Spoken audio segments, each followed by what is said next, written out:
If you're a fan of Marvel Comics, you're going to want to check out this really cool exclusive variant edition in my collection. Let's take a look. Okay, what I have here is Secret Wars #1 from 2015 by writer Jonathan Hickman. Now, I know what you're thinking. This doesn't look like the Secret Wars from 2015. That's because this is an homage to Secret Wars #8, or Marvel Superheroes Secret Wars #8 from 1986. So what I'm actually holding is a variant cover of Secret Wars by Jonathan Hickman. And that's really cool because the cover that this is an homage to is really the first appearance of the Black Spider suit. So that's a big time key, and it's a really cool book to have in the collection. Unfortunately, I do not have that one, but this book can actually be quite valuable itself because this is a Heroes Con exclusive variant. So you could only get this by going to Heroes Con in Charlotte, North Carolina. Now, I go to Heroes Con every year, so I'm a big fan of that convention. That convention is put on by my local comic book store, Heroes Aren't Hard to Find. So having an exclusive variant for that convention, I think is a really, really cool thing. And I just love the fact that instead of the traditional Spider-Man on the front here, they actually put Miles Morales in his Black Spider suit. I think that's really, really awesome.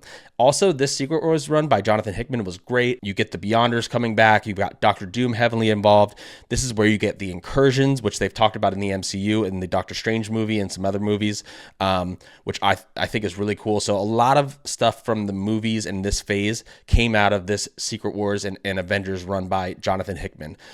So really, really cool run to have an issue 1 of, and it's a really awesome homage. Now, what this homage is, again, is from Marvel Superheroes Secret Wars, and this is that actual #1 from that series, and mine is signed by Jim Shooter. So what's cool about this event is that this is the first company-wide crossover event. So a lot of people know this, but I'll mention it anyway. They actually did this event because Mattel had a new line of toys coming out, and they wanted to do an event that brought all the characters together to help sell that line of toys. Now, that line of toys didn't sell particularly well. It sold okay, but this series and this event sold extremely well for Marvel Comics, and it was a big thing, and it actually started a long history of Marvel doing this kind of crossover events periodically. So this was the first big one, and it was wildly successful. It's really cool to see all these characters come together. I love this cover. It's awesome to have this signed by Jim Shooter. I would love to get that issue #8 in my collection eventually, which is the first Black Spider suit. I don't have it yet, but really cool event. And this issue itself is also really, really cool. It could actually be worth like $150 in high grade, which is really, really cool for a book from only 2015, which wasn't that long ago. But yeah, the book is awesome. I love the cover. The event itself, I think Jonathan Hickman did a really great job. And this is just a really, really cool book to have in my collection.